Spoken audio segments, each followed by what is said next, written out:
Welcome to my show. My name is Matthew, and tonight I am talking to you about IP complaints. What are IP complaints and what do they mean?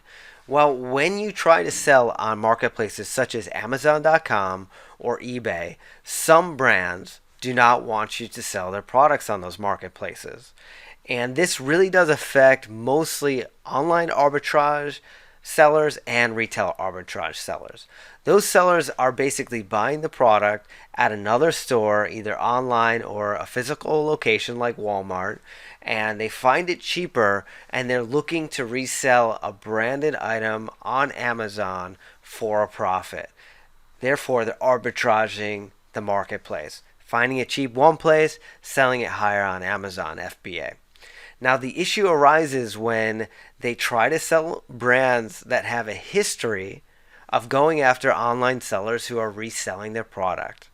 Brands like North Face, brands like GSK. These are brands that basically will actively seek out online sellers and look to shut them down. Amazon takes IP very, very seriously, and if you get enough of these complaints, your account will get shut down.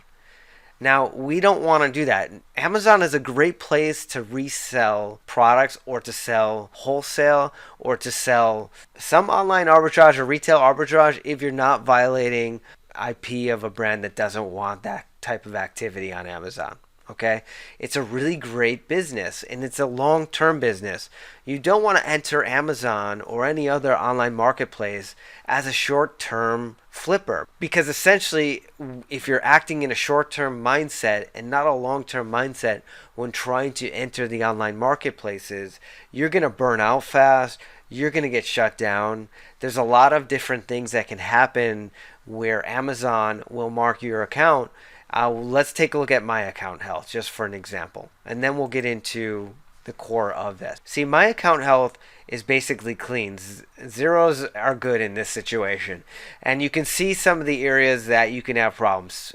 IP violations, IP complaints, customer authenticity complaints, customer condition complaints, food and products issues, listing policy violations, restricted product policy violations, customer product review policy violations, and other policy violations. So here it is. Here's the recap. Now, there was a point in time when my account was dinged up and had all these issues. Maybe I had 4 or 5 issues at one time, spread across all these categories. Me not be able to sleep well at night. I was playing too much of the short game when I first started selling on Amazon, and I've evolved into working with brands and selling wholesale and actually enhancing the brands that sell on Amazon, grow their market share, help them out, help them on Amazon do better. Okay? They're not going to go after me for IP complaints, and I can then build a long-term business model with brands, a mutually beneficial business with other brands. Now, do you want to get started on Amazon? You're likely to do retail or online arbitrage, and that's fine. Everybody, I think, actually starts there, or they start with selling books, and that's fine.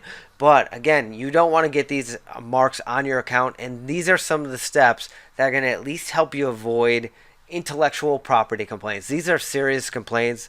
After a couple of these, if you're a new seller, you could get shut down. If 5, 6, 7 piled up, maybe you could get shut down. I guess it just depends on the severity of the complaint. They're tough to get removed, and if you have them pile up on your account, you'll need to follow certain steps to remove these. So if you'd like me to do an episode on how to have these removed, then leave a comment below and I will try to get that show out to you in the next 2 weeks. But I need to see if you guys really want to see something like that. So just confirm and I will get that to you guys. I would appreciate that. The other issue that happens with IP complaints is if you're not going to deal with these, if you're not going to try to remove them yourself, if you're going to hire a consultant to do it, they may charge you $1,000, a couple $100 an hour. And so if you're just trying to flip a pair of shorts of North Face and you get an IP complaint and you're only going to make 10, 20 bucks on that flip, and now you have $1,000 legal bill, you can start to see where it doesn't make sense to take this risk. or to minimize the risk, right? I mean, if you're trying to sell some of the brands we're going to talk about, and your hope was to make $100 a month just on that one brand on retail arbitrage or online arbitrage, and you're running a risk of having $1,000 legal bill and your account potentially shut down and basically no future in selling on Amazon, is it really worth it?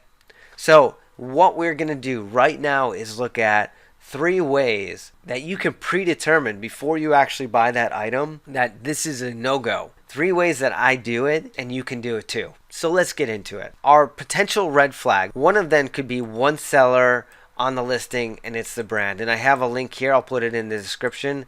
The brand in question is Think Crucial. And I had an IP complaint with this brand when I first started selling on Amazon. Here it is. Here's the listing. It's mop heads.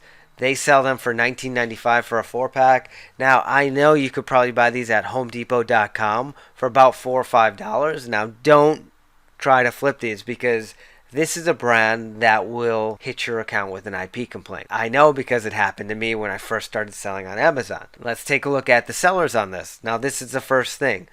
If the brand is on the listing selling, which you can see here, Crucial Vacuum, and nobody else is there, especially if nobody else is there, and you try to sell this product, you may get away with it for a couple weeks or a month or 2 or 3 or 4 months. Eventually that brand's going to see you, they're going to contact you and ask you to stop. And if they're really aggressive, they're just going to go straight to Amazon and mark your account. Some brands will contact you directly and that's great. Then you can basically cease and desist. A lot of other brands will just hit your account. You'll just wake up to basically a mark on your Amazon account. It stinks, okay, when that happens. So this is the first thing. Only one seller and it's the brand, okay? That is a huge sign that this is an issue right here. The second point that I had was that there's a sudden drop in sellers. And we're going to look at Think Crucial because I was on this and I was suddenly not able to sell this. And we'll take a look at the Keep It chart. You can look at the price chart here and you can also see a steady price. This is actually a point that I'm not actually going to cover in detail. But when you see a steady price like this, 24.20 over like 6 months, it's likely that the brand is controlling the pricing and there's no other sellers on it. That is a sign that it's just a brand that's interested in. If you try to sell on it, there's another potential IP issue with that. But let's get into the sudden drop of sellers. So let's look back in November. In November of 2019, you can see there were 6 sellers in the Keep It chart. Okay, this is keepit.com. You can install this plugin. There were 6 sellers on this product, and in overnight it dropped to 2. And we know there's currently 2 on it, which is Crucial and Crucial Vacuum. So those are the 2 sellers that are always on it. Now it went from 6 to 2 overnight. That is extremely rare to go from 6 or 10 or 20 to 2 or 1 overnight. It's unheard of that they all would sell out their inventory overnight or in one day. So what happened here, these other 4 sellers, including myself, were wiped out off the listing and our accounts were marked and we had IP complaints. Now that's a problem, right? If you're a new seller and you start getting all these IP complaints, you have a high risk of shutting down. It's just not good. Makes you nervous to even think you're going to grow a real business online if you have a bunch of IP complaints on your account. So that can be avoided if you just look for this. Look for big seller drop-offs in a single day to basically 1 or 2 sellers. Look for steady pricing. That's probably an issue with just 1 seller and the brand being on it. And the other issue was if the brand is the only brand, then you don't want to sell on that listing. Now the other way you can check is you can do Google searches, and I have 2 types of Google searches here. One is the brand name that you want to sell, and then the Google search would be IP complaints. And let's look at the first one. So I have North Face IP complaints. And look at it. When I type that, you can see cease and desist, blah, blah, blah, even just in the search terms. Pretty interesting. These are search terms you can use with whatever brand you want to sell. Really good examples. But North Face is a brand that I sold, and I immediately got a letter from this law firm, Vorys. And if you just Google North Face and intellectual property rights, Amazon, or IP complaints, you will basically get a bunch of stuff, and there is an indication basically that I don't want to sell this brand. It's not worth it. A lot of these high-end fashion brands or mid-range fashion, They spend a lot of money investing in their intellectual property and their branding, and they don't want third-party sellers selling it. So their defense is to basically issue cease and desist. Now it's your choice. Do you want to take the risk and continue selling it to make a couple bucks? Or do you want to change your business model? Stop selling those brands that are very touchy about IP and only sell brands that are allowable towards that, or basically just get into wholesale, get away from the online and retail arbitrage. That is one way, and the other way would be to Google search IP complaints Amazon and then the brand before it. In GSK I do, look at this, look at all this stuff here. In GSK I do because that was actually one of the first cease and desists I got from Vorys way back when I first started selling. I was trying to flip something from Target that was some kind of fiber additive. Got the cease and desist, FedEx envelope, everything, and I just basically stopped selling it. It's just not worth it, guys. Another thing you can do is you can Google the Vorys law firm, and they'll talk about their strategies for going after sellers right on their website because they want to promote their services to other brands. They make a lot of money doing this, and they can say, or they detail exactly what their strategy is. All right, so you guys can check that out. I'll leave a link in the description as well for that. They specifically target all the sellers of a particular brand, even on eBay, okay?